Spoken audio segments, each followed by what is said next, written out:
자, 오늘 말씀은 빚을 면제해 주는데 이게 뭐냐면은요, 7년이 지나면 빚을 탕감해 줘라 이제 이래요. 아까 아침에 9시에 예배를 드리러 오신 분이 계셔서 여의도 위성을 틀었습니다. 이제 그분이 울면서 예배를 들으시고 오랜만에 너무나 이렇게 예배를 잘 드려서 너무 감사하다고 수요 예배와 금요 철야에 오시겠다고 그걸 하고 가시더라고요. 그래서 제가 이제 여의도 위성이 이렇게 끝나는데 그냥 이제 보고 있었어요. 보고 이제 광고가 뜨더라고요. 근데 그 광고에 뭐가 뜨는지 아세요? 성도 간에 서로 투자 하라고 하지 마라. 하지 마라. 그러니까 어디다 투자해라. 그런 짓 하지 마라. 그리고 이런 거래하지 마라. 이게 여의도 순복음교회의 광고에 떴어요. 저는 이 큰 교회에 다니시는 분들 중에서 목적을 가지고 다니시는 분들이 참 많다고 들었어요. 이명박 대통령이 대통령 후보로 대통령 나오려고 했을 때 소망교회에 아주 매우 부흥이 됐다는 이야기를 그 목사님, 김지철 목사님 친구로부터 저는 들었습니다. 그런데 다 뭐하러 온 거예요? 한가닥 하려고 잡으려고 이명박 대통령 주차 정리하고 있는데 거기 다 주차 정리만 하겠다고 또 글이 나가서 그런 하여튼 웃기는 거예요. 그 다음에 거기서 누구래도 유력한 자들 잡으면은 뚜쟁이들 거기 다 모여있다래. 그러니까 그 교회만 아니라 여러 이제 교회인데 부자교회, 강남교회에 있다는데 이제 그 중에 이제 대표로 얘기를 그렇게 하더라고요. 뚜쟁이들이 뭐 하려고 합니까? 같이 해서 이제 뚜쟁이. 근데 나는 그게 싼 줄 알았더니 한 건 계약하면 일단은 400만 원부터 시작을 하더라고. 정말 대단하더라고. 그러니까 남자 여자를 만나게 해주는데 그 계약금이 일단은 400부터 시작을 하더라고. 그래서 이제 성사가 되면요, 뭐 3억을 받는 것도 있다고. TV에 나와서 얘기하는 거 보고 알았어요, 저도. 그 하는 사람이 뭐 3억을 받은 것도 있고, 뭐 그런 의사를 해주면 뭐 주로 뭐 1억 뭐 대단하더라고. 그러니까 그런 조건을 걸고 해준대. 그러니까 그런 사람들 교회 다니고 신앙생활 하는데 이제 하는 거, 그 목적을 가지고 온 사람들이 너무 많이 있고요. 또 나도 어디 줄 한번 잘 쓰고 또 힘 있는 사람도 다 뭐 형제님, 뭐님, 뭐 장로님 뭐 하면서 하면은 또 뭐 하나 또 좀 이제 고물이 또 떨어질까봐 그런 목적을 가지고 온 사람들이 너무나 많다는 거예요. 여의도 순복음교회에서 조윤규 목사님이 이런 말 하셨대요. 장로들이 뭐 한다고 주지 마라. 여러분 비극이죠. 너무나 비극이죠. 뭐 예를 들어서 성찬 뭐 하는 맡은 장로, 뭐 주고 찍는 거 맡은 장로, 그러니까 사업을 하나씩 다 맡게 되는데 그거를 이제 유지하기 위한 피나는 또 이제 결투가 하나 있고, 도대체 교회를 오는데 하나님 앞에 예배를 드리러 오는 것이 아니라 인맥을 쌓고 자기네 나름대로 무슨 사업에 꿈을 가지고 목적을 가지고 교회에 잠입한 스파이 같은 자들이 너무나도 많아. 그리고 그걸로 인한 문제가 얼마나 야기됐으며 공공이 예배에 주일 예배에 광고를 뜹니까? 제가 다 못 적었는데 투자 유치 하지 마라, 뭐 하지 마라 세 가지가 뜨더라고요. 재정에 관한 이야기가 뜨더라고요. 여러분 이런 것들이에요. 뿐만 아니라 우리 저번에 뉴스에서 봤는데 내가 너무나 답답해서 500만 원을 빌렸는데 그게 매일매일 이자가 불어나죠. 그쵸? 그래서 죽으라고 갚았는데 그 빚이 5억이 됐죠. 그 다음에 협박 공갈하는 거. 그래서 이제 결국은 그 사람들을 이렇게 잡아가는 그런 것이 뉴스에 막 나왔는데, 아니 지금 세상에 아직도 저런 인간들이 살고 있었나? 이 광명한 천지에 어떻게 저런 사람이 살고 있었나 싶더라고요. 네, 여러분. 자, 7년이 지나면 빚을 탕감해줘라 하는데 무조건 탕감해주라는 거 아닙니다. 그러면 이렇게 말하고요. 7년만 잘 버티면 되겠네? 그러면 안 갚아도 되겠네? 천만의 말씀입니다. 하나님이 남의 재정에 그런 식으로 간섭을 하시고 막무가내로 그렇게 집행하라고 법을 만드시는 그런 분은 절대 아닙니다. 자, 이게 무슨 말이냐면 7년째 되는 해는 안식년이라 해서 땅이 놀아야 돼. 소출이 없어요. 근데 이게 있는 창고에다 쌓아놓은 사람은 먹고 살 게 있는데 그렇지 못한 사람도 있잖아요. 근데 그 사람들은 이제 벌어서 이렇게 살아야 되는데 한 해에 농사를 못 지면 다 굶어 죽어요. 그러니까 어떻게 해야 되나? 주인이 너희 그 사람에게 돈을 꿔주라는 거야. 먹을 걸 꿔주라는 거야.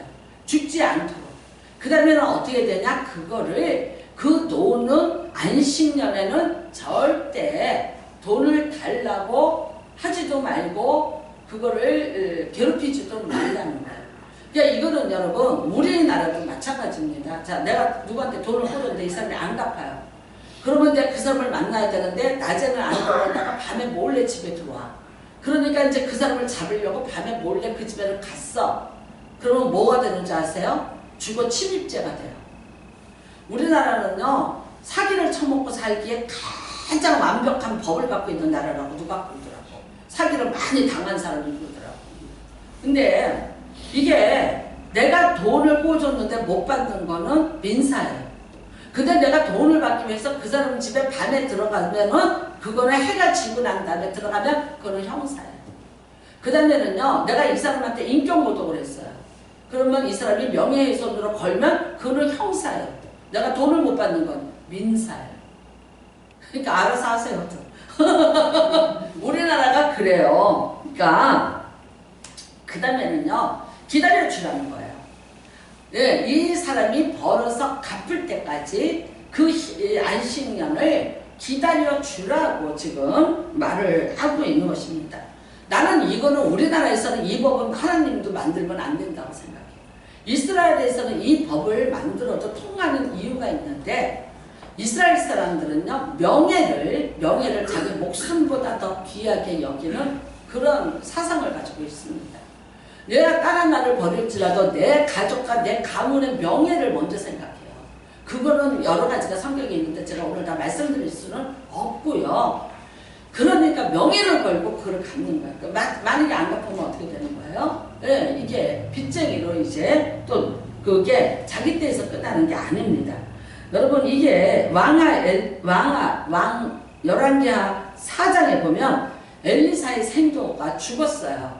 그런데 그 부인이 아들 둘을 데리고 살다가 빚을 졌어요. 빚을 졌는데 빚을 못 갚으니까 어떡하냐? 그 두 아들을 체주가 이제 데리고 끌고 가겠다는 거예요. 끌고 가서 어떻게 하겠다? 자기네 종으로 삼겠다 그래요. 그러면 이거는 어쩔 수가 없는 거예요. 그러니까 이렇게 그래서 가족이 흩어지고 이런 엉망인 나라가 될 수밖에 없는 거예요. 그러니까 하나님이 이런 일을 하지 못하도록 막으시는 거예요. 그 다음에는 돈을 면제를 해주는데 정해놨어요. 가난한 자라고.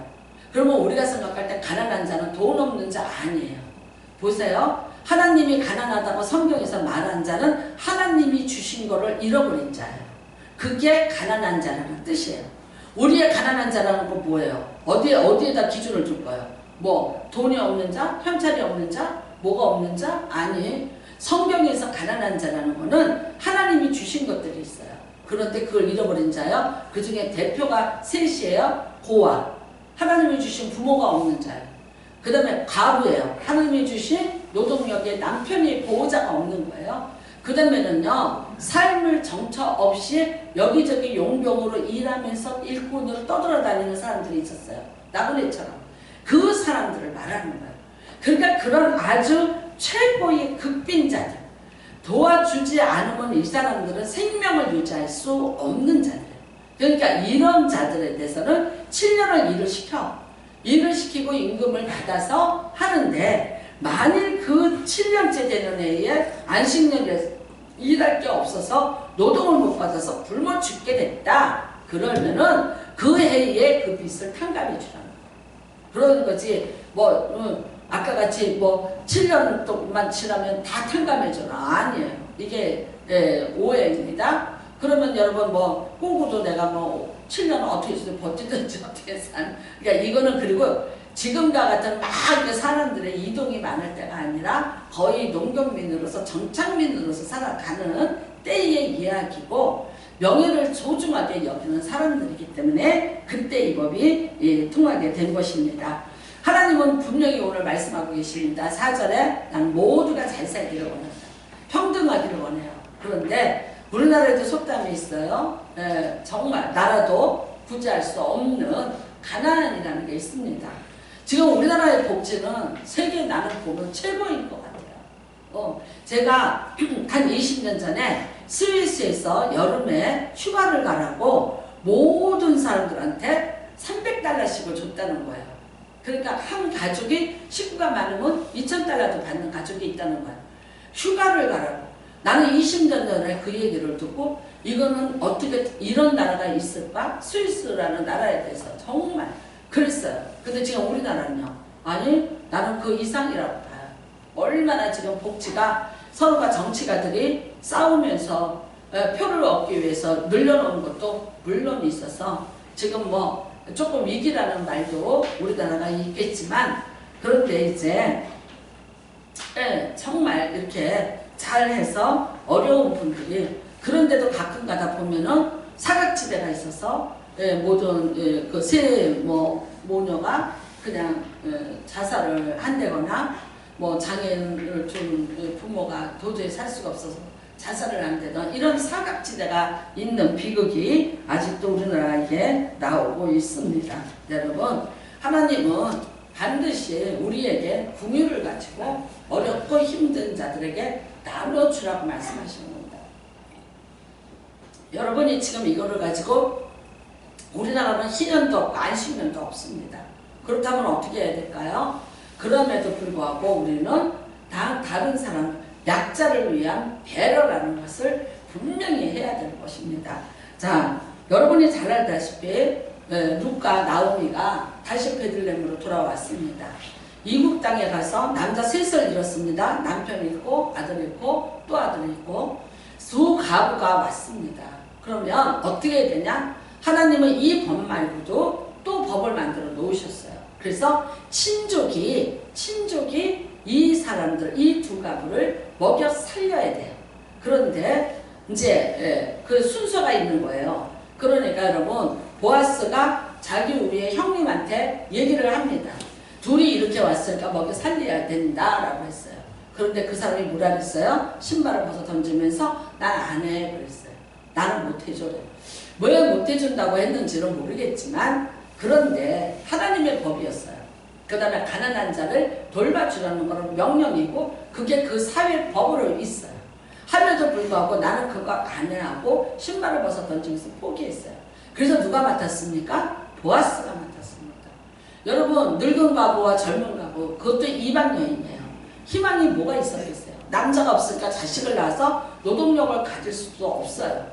완전히 두 사람은 소비밖에 할 수 없는 그런 사람이라고. 이 형님은 계산을 너무 정확하게 바르게 한 거예요. 그런데 보아스는 그렇게 하지 않았습니다. 룻을 맞이해 주었습니다. 수호법이라고 그럽니다. 이게 계대간에 만약에 남편이 죽고 그러면은 계속해서 그 아이를 낳을 수 있도록 돼 있고요. 그 다음에는 또 뭐가 있냐면요. 이스라엘 백성들은 땅에 추수를 하다가 이삭이 떨어졌어요. 땅에 떨어진 것은 죽지 못하게끔 법으로 만들었어요. 그건 누구 겁니까? 네, 가난한 자들의 몫이에요. 그래서 우리가 보면 이삭 죽는 뭐 그런 명화도 있지만 이삭을 주어서라도 그 사람들이 먹고 살게끔 그래서 했어요. 그래서 여러분도 알다시피 보아스가 뭐라 그럽니까? 룻을 보더니 이삭을 더 많이 떨어뜨려 놔라 그러죠. 그래서 이제 룻이 많이 주워다가 엄마한테 갖다 주니까 눈치 빠른 나오미가 눈치를 챕니다. 너 누구 밭에 갔다 왔니? 그 보아스 밭이다. 그러니까 그러면 너 이렇게 해라. 그래요. 근데 여러분 사람이 볼 때는 거지였어요. 두 거지 여자가 왔어요. 근데 실질적으로는 누구였어요? 하나님의 왕의 계보예요. 그걸 못 본 거예요.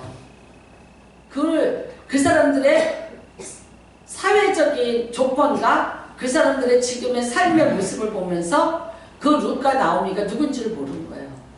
룻이 뭐 할 거예요? 다윗의 증조모가 될 거예요. 그거를 몰랐어요.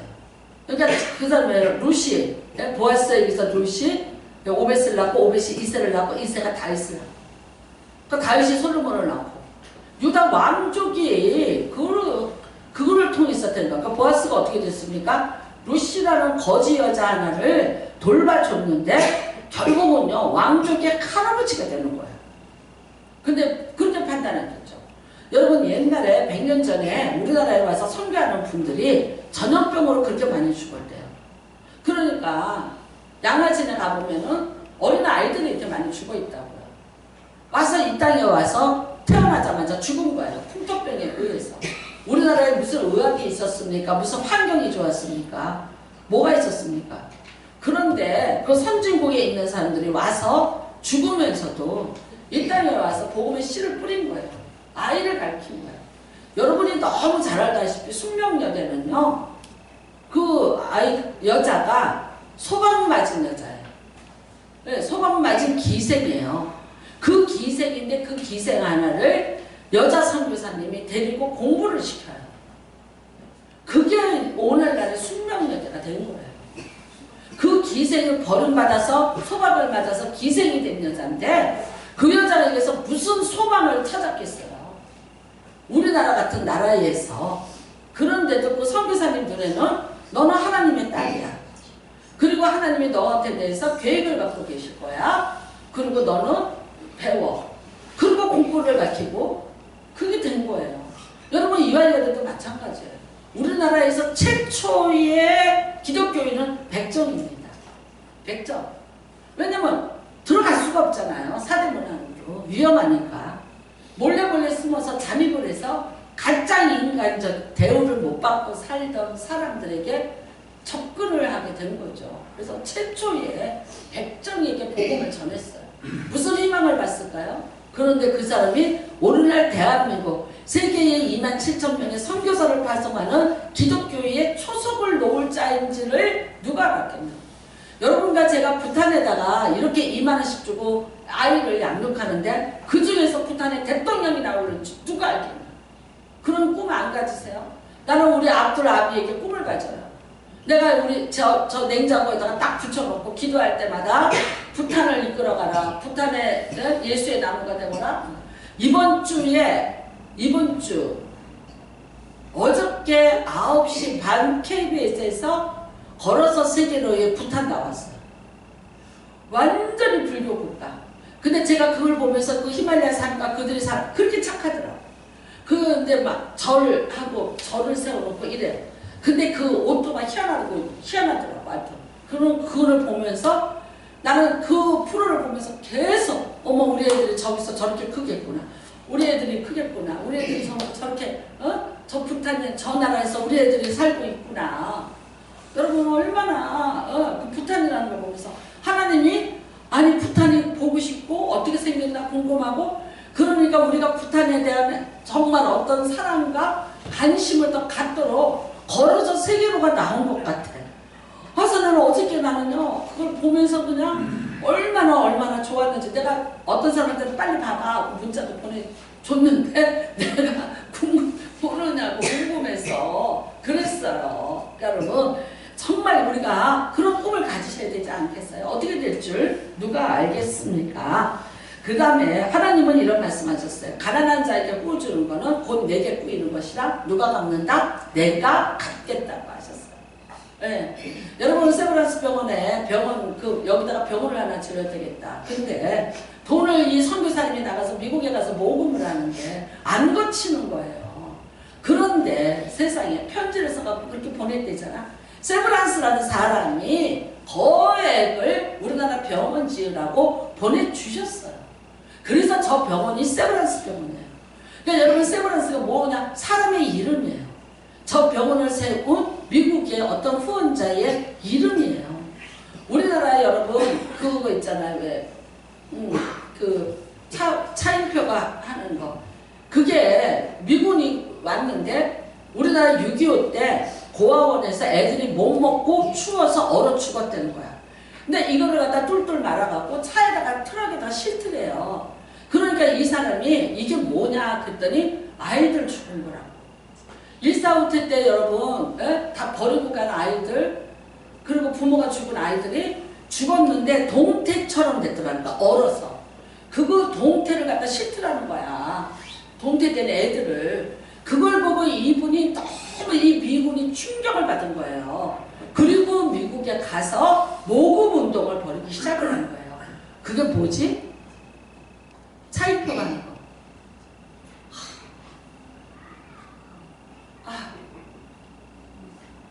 그래서 아무튼 그게 그래서 우리나라 고아원들이 살고 우리나라 애들이 죽지 않고 다 살아서 오늘 이게 있는 거예요. 그러니까 이제는 우리가 그거를 갚아주자. 우리가. 그러니까 지금은 우리가 이렇게 잘 살게 됐으니까 어디로 보내요? 아프리카로 보내고 어디로 보내면서 아이들을 또 위해서 돈을 보내주는 거예요. 그러니까 그게 한 명당 5만 원. 근데 여러분 차인표 씨가 그거를 하는데 1억이 들어간대죠. 1년에 1억이 아니고 매달 1억. 근데 놀랍게도요, 공익광고를 해서 그 돈이 먹혀지는 거예요. 공익광고. 션이라는 사람이 지금 노래 안 부르잖아요. 근데 너는 왜 그러니? 그 사람은 몸으로 갖고 모금을 해. 그 다음에 뭐 하냐? 인터넷으로 옷 장사한대요. 그 다음에는 나라에서 좋은 영향력을 미칠 광고를 준대요. 다. 그러니까 그게 한 달에 4천 몇백만 원 나가는 거를 그 아이들 먹이는 거를 다 입힐 수 있다는 거예요. 그러니까 여러분 하나님은 오늘도 살아계세요. 가난한 자를 위해서 하나님은 오늘도 일하시는 하나님이신 것을 믿으시기를 바랍니다. 여러분 우리는 또 이제 오네시모 이 종에 관한 얘기인데 종을 이제 그렇게 붙잡아 두지 말고 풀어줘라 이런 제도가 있었어요. 오네시모가 종이에요. 근데 이거를 빌레몬이 주인이야. 빌레몬이 이 종을 사올 때 젊고 건강한 종은 비싸요. 그러니까 여러분 옛날에 요셉이 은 20에 팔렸어요. 그쵸? 종의 몸값이에요. 그러면 은 20이라고 생각해봐. 그게 몇 년 전이야? 3,500년 전이야. 그러면은 예수님 당시에 빼도 지금으로부터 2000년 전이야. 1500년이 지난 다음에 종의 몸값이 얼마겠어요? 이 오네시모의 몸값이 얼마겠어요? 그런데 어떻게 했습니까? 오네시모가 도망쳤어요. 죽일 수 있어요. 주인이 잡아서 다른 데다 팔아서 자기가 그 산 돈을 받아낼 수도 있고 안 그러면 괘씸하면 죽여도 돼요. 그런데 문제는 어떻게 됐냐? 빌레몬도 바울을 통해서 전도를 받았는데 오네시모도 떠돌아다니다가 전도를 받았어. 그래서 어떻게 됐냐? 교회에서 만났어요. 그러면 어떻게 하면 되는 거야 빌레몬이? 이거 오네시모 야 이놈아 할 거 아니야. 노예니까. 근데 사도 바울이 이런 말 합니다. 내가 갚아줄게. 무슨 돈 있어 갚아줘? 내가 갚아줄게. 풀어줘라. 내가 그리스도 안에서 둘 다 자유인이 됐다는 거야. 우리가 다 종이었는데 그리스도 안에서 형제가 됐으니까 어쩔 수 없다 풀어줘라. 옛날에 우리나라 초창기에 그런 일이 있었죠. 쌍놈이 먼저 예수를 믿었어. 몰래 가서. 예수를 믿어갖고 장로가 됐어요. 근데 그 주인의 아들이 병이 들어서 죽게 되니까 전도를 했는데 그 주인이 아들이 이 목사님을 통해서 기도를 받고 살았어요. 그러면서 어떻게 그 교회 교인이 됐어. 근데 쌍놈은 장로님이 되고 주인은 대감님은 평신도가 됐어요. 근데 그땐 우리나라가 예절이 있던 나라여서 따뜻하게 장로님으로 섬겼다고 그러더라고요. 그게 여러분 기독교 변명사에 보면은 다 나오는 이야기입니다. 그래서 노예라는 거 이거예요. 근데 내가 이제 노예가 되지 않고 아니 노예지만 나 이 집에서 안 나갈래요. 신앙이니까 너 나가. 근데 나 안 나갈래요. 그러면 어떻게 되나? 네, 이거를 귓구멍을 뚫어서 살적을 뚫어서 그래. 그래서 제가 여태까지 귀를 못 들었던 이유가 이게 노예의 그래서 저희 집에서는 귀를 못 들었어요. 근데 나 이제 그 어떤 권사님이 나 진주 귀걸이 줄게 목사님 귀 뚫고 와 살짝 귀 뚫고 와 그래서 뚫었어요. 네, 뚫었는데 세상에 불편한 게 이것같이 불편한 게 없어. 다 빼버렸어요. 다 빼버렸어. 나 자유 얻어. 나는 확실히 종이 아니야. 그러니까 이거 못 달래나 봐. 그러면은요 약자들에 대한 거 야고보서 5장 1절부터 나옵니다. 부한 자들아 들으라. 너희에게 이 말 고생으로 말미암아 울고 통곡하라. 완전 저주죠. 뭐 때문에 저주합니까? 너희 밭에서 추수한 품꾼에게 주지 아니한 싹시 소리 지르며 그 추수한 자의 우는 소리가 만군의 주의 귀에 들렸느니라. 너희가 땅에서 사치하고 방종하여 살육의 날에 너희 마음을 살찌게 하였도다. 책임, 임금책을. 저는 월급쟁이 남으로 평생을 살아봤기 때문에 알아요. 월급날이 어떻게 기다리지. 25일날 월급을 받으면 열흘은 괜찮아요. 그 다음에 한 열흘은 쪼이면서 살아야 돼. 카운트다운이야. 그 다음에는요, 목을 걸고 기다려요. 목을 걸고 기다려야 돼. 그게 월급쟁이의 삶이에요. 내가 오죽하면 이런 기도를 했어요. 하나님, 나 월급 안 기다리고 살게 해주세요. 나 월급날 좀 안 기다리고 살게 해달라. 기도를 했어, 내가. 오죽하면. 여러분, 한국에 너무나 나쁜 거예요. 체불임금. 죽자고 몇 달을 일하고 1년을 일하고 2년을 일하는데 공장문 싹 닫고 도망가. 악한 거야. 그리고 예수 믿는 나라에. 장로들이 그따구 짓하고 권사들이 그따구 짓해. 외국인들한테 임금체불 아주 너무나 악랄하고 못되먹게 하는 나라가 이 나라예요. 외국인들 말도 안 통하는데 옛날에 우리나라 사람들도 미국에 가서 접시 닦고 노동하고 그러면서 살았어요. 언제부터 지가 잘 사고 잘나서. 그래서 뭐라 그래요? 하나님이 살육의 날에 너희 마음을 살찌게 하였도다. 너희가 땅에서 사치하고 방종하여. 그래. 자기 사치와 자기의 유익을 위해서 임금 채굴이에요. 약자에 대한 괴롭힘. 하나님이 절대 그거 안 봐주십니다. 믿는 자든지 믿지 않는 자든지 뭐라고 얘기하십니까? 추수한 품꾼에게 주지 아니한 싹이 소리 지르며 그 추수한 자의 우는 소리가 만군의 주의 귀에 들렸다. 예수 믿는 사람들이, 특히 예수 믿는 사람들. 내가 교회를 하려고 다니는데 교회를 얻을 수가 없어요. 교회라는 건 절대 건물 안 줘요. 안 줍니다. 왜 안 주는지 아세요? 약속을 안 지켜요. 보증금이 다 까먹을 때까지 월세를 안 내요. 나쁜 거예요. 악한 거예요. 얼마나 악한 거예요. 자기 할 짓 다 해. 얼굴 내밀 거 다 내밀어. 사치하고 방종해. 남은 왜 괴롭히고 왜 약속 안 지켜요. 나쁜 거예요. 이 건물에 저는 23년째 있는데 2000년 10월에 왔는데 지금 2023년까지 한 번도 약속 어긴 적 없어요. 무슨 수를 써서라도 아끼고 전략해서 절대 이게 넘어가지 않게 합니다.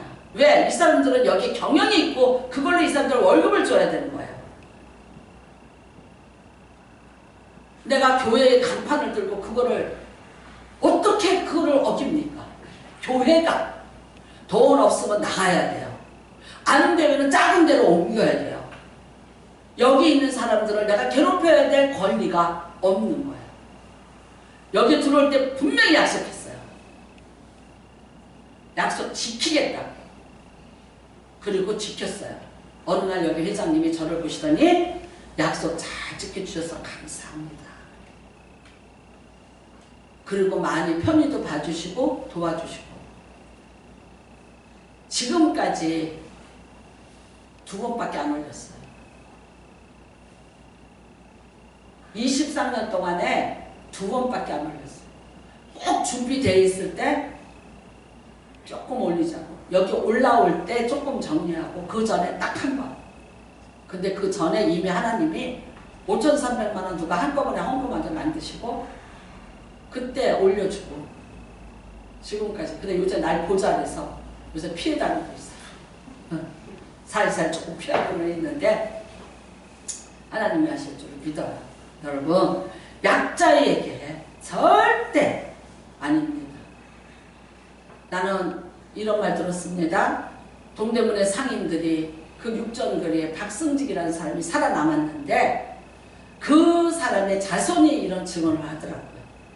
할아버지가 동대문에서 장사를 하시면서 살아남은 거, 다 망했어도 살아남은 두 가지가 있대요. 그게 뭐냐? 검소와 겸손이에요. 그 할아버지 박승직이라는 그 사람이 동대문의 육전을 다 통과할 수 있게 된 것은 첫 번째 검소였다. 할아버지의 검소.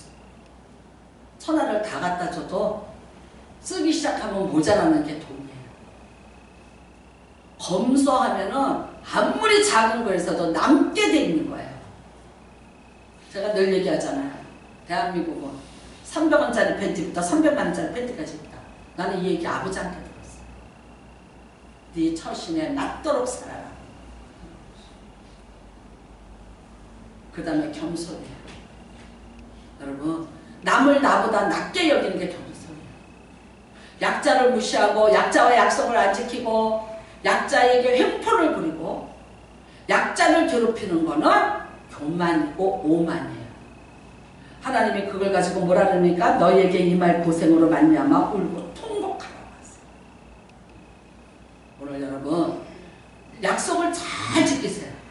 사회의 세상에 대해서 약속을 지키시고 횡포 부리지 마시고 그 다음에 약한 자에게 늘 손을 내미시는 내 손을 펴라 하셨어요.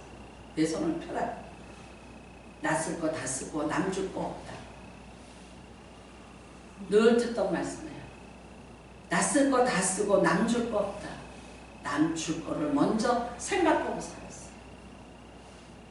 작은 것이라도 조금이라도 베풀고 서로가 같이 함께 공동체를 이루며 살아가기를 하나님이 원하시는 줄로 믿습니다. 이번에 여러분 정말 아직도 아이들 입양을 못하신 분 있으면 다 가서 지하에 가면 아이들 사진 있습니다. 보시고 다 한 사람씩 또 계약을 하시고 그 다음에 그 아이들 놓고 기도하시고 그 아이들이 부탄에 하나님의 나라를 꿈꾸게 하는 자들이 되게 해달라고 기도하십시오. 우리 교회는 참 여러분 예전에 소금마을에도 라오스에 2~3명만 맡아주십시오. 몇 명입니까? 28명입니다.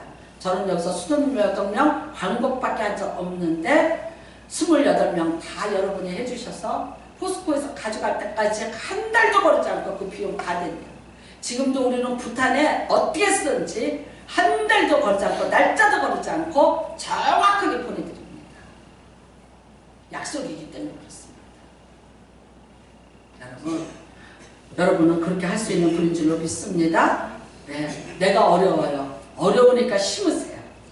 어려우니까 베푸세요. 그래야 하나님이 여러분에게 후히되어 넘치도록 돌려 안겨주십니다. 감사합니다. 오늘 시간에 우리가 같이 기도하시기를 바랍니다. 얼마나 하나님이 다 같이 잘 살아라.